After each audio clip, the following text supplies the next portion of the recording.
अगर आप चाहते हैं एक ऐसा इन्वेस्टमेंट जो कभी ना तो डूबे, ना उस पर टैक्स कटे और हर साल हमें मुनाफा भी देता रहे, जब बात आती है भविष्य को सुरक्षित करने की, तो ज्यादातर लोग यही सोचते हैं कि कहां पर हम इन्वेस्ट करें जो हमारा पैसा ना तो डूबे और ना ही उस पर टैक्स कटे और रिटर्न भी हमें अच्छा मिलता रहे। तो आज हम आपको बताने वाले हैं एक ऐसी योजना के बारे में जो सरकार की गारंटी के साथ आती है और जिसका नाम है पीपीएफ यानी कि पब्लिक प्रोविडेंट फंड। महंगाई बढ़ रही है, खर्चे बढ़ रहे हैं, लेकिन अगर आप आज पीपीएफ में इन्वेस्ट कर देते हैं तो कल आपकी जो रिटायरमेंट होगी वो मुस्कुराते हुए होगी। जी हाँ, इस वीडियो में हम बात करने वाले हैं पीपीएफ क्या है और इसके क्या क्या फायदे आपको मिलेंगे, कितना आपको इन्वेस्ट करना होगा और कितने % आपको ब्याज मिलेगा। ये सारी बातें आज इस वीडियो में करेंगे। वीडियो को पूरा देखें ताकि आपको अच्छे से समझ में आ जाए। तो चलिए शुरू करते हैं।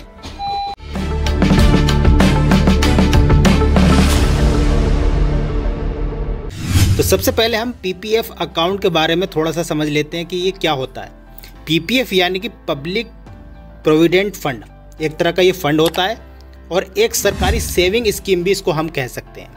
पीपीएफ एक लॉन्ग टर्म इन्वेस्टमेंट स्कीम है, यानी कि आप लंबे समय के लिए इसमें इन्वेस्ट करते हैं और जिसे भारत सरकार द्वारा चलाया जाता है, यानी कि ये बिल्कुल सिक्योर होती है। इसमें आप हर साल तय राशि जमा करते हैं, यानी कि हर साल आपको एक फिक्स अमाउंट इसमें जमा करना होता है, जैसे कि हम लोग एफडी वगैरह में करते हैं और आपको उस पर ब्याज मिलता है। सरकार की तरफ से, उस स्कीम की तरफ से आपको ब्याज मिलता है और यह स्कीम 15 साल के लिए होती है। यानी कि जब भी आप पीपीएफ अकाउंट अपना ओपन करेंगे तो 15 साल के लिए ये स्कीम आपको दी जाएगी और 15 साल में ही आपको हर साल कुछ ना कुछ फिक्स अमाउंट आपको यहाँ पर जमा करना होगा। तो जिसे आगे बढ़ाया भी जा सकता है। अगर आपके 15 साल मान लीजिए पूरे हो जाते हैं तो आप इसको आगे भी बढ़ा सकते हैं, +5 करके आप इसको आगे बढ़ा सकते हैं।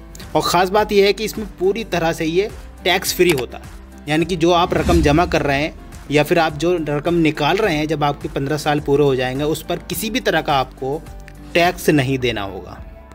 तो बहुत बड़ा ये प्लस पॉइंट है कि आपको किसी भी तरह का कोई टैक्स इस पर नहीं लगने वाला है। तो पीपीएफ अकाउंट के बारे में आई होप आप समझ गए होंगे। इस स्कीम के बारे में चलिए आगे और थोड़ा सा समझ लेते हैं।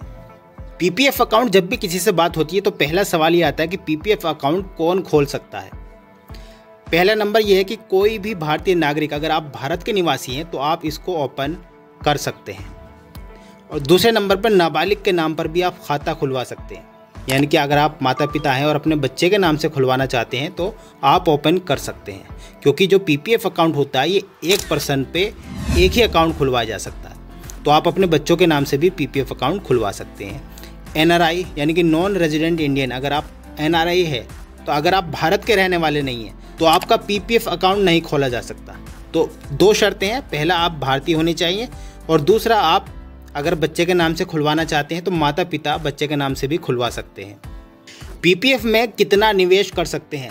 लोगों के मन में अक्सर ये सवाल आता है कि पीपीएफ अकाउंट अगर हम खुलवा लेते हैं तो हमें ज़्यादा अमाउंट तो नहीं जमा करना होगा, कितना अमाउंट हम कम से कम जमा कर सकते हैं?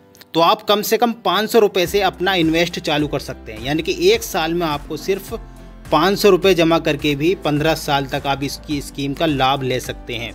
और ज़्यादा से ज़्यादा अगर आप जमा करना चाहते हैं तो आप 1.5 लाख तक हर साल जमा कर सकते हैं।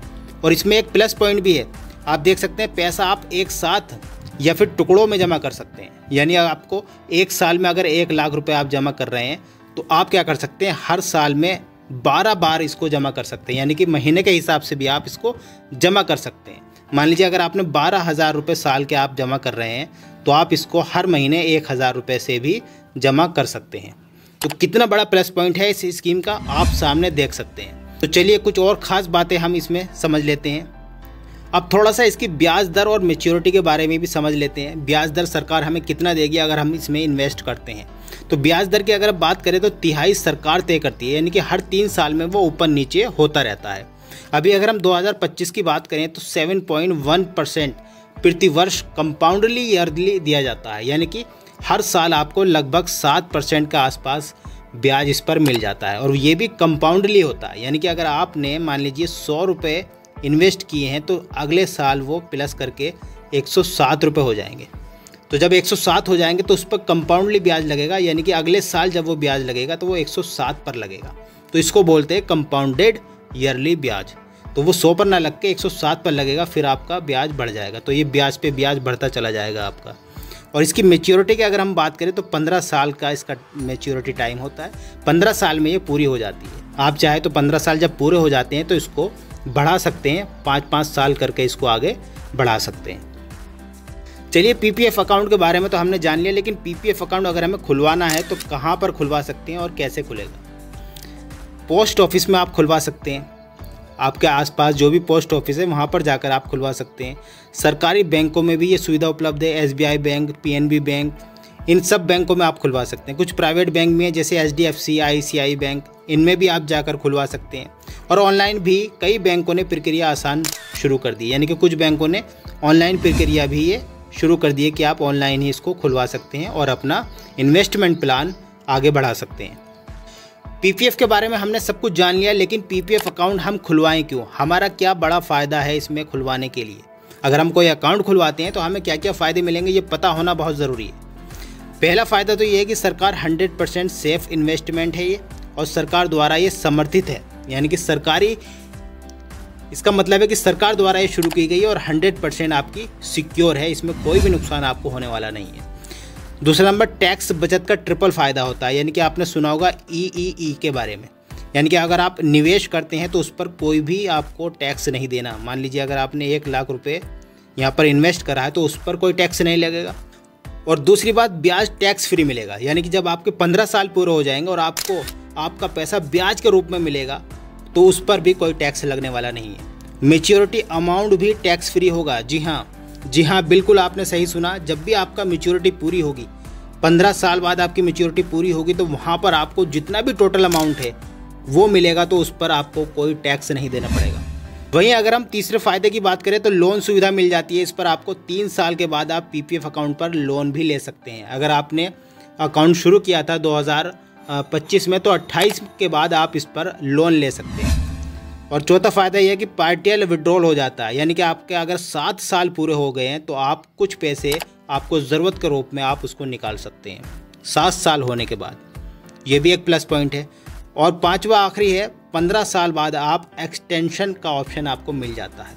इसका मतलब है अगर आप चाहें तो 5-5 साल करके इसको और बढ़ा सकते हैं। आपके 15 साल पूरे हो गए तो आप चाहते हैं मैं 5 साल और बढ़ा लूँ, तो आप 5 साल पूरा करके जितना अमाउंट मिलेगा आप उसको 5 साल के लिए और बढ़ा सकते हैं। आपका और ब्याज उस पर लगना शुरू हो जाएगा। आई होप आपको वीडियो बहुत अच्छी लगेगी। मैंने बहुत ही सिंपल तरीके से आपको पीपीएफ अकाउंट के बारे में समझाने की कोशिश की है। आज की वीडियो में बस इतना ही। चैनल को सब्सक्राइब करके रखें ताकि कोई नई वीडियो आए सबसे पहले आप तक पहुंचे। और कमेंट ज़रूर करें, अगर आपका कोई सवाल है तो उसका जवाब हम आपको जल्द ही देंगे।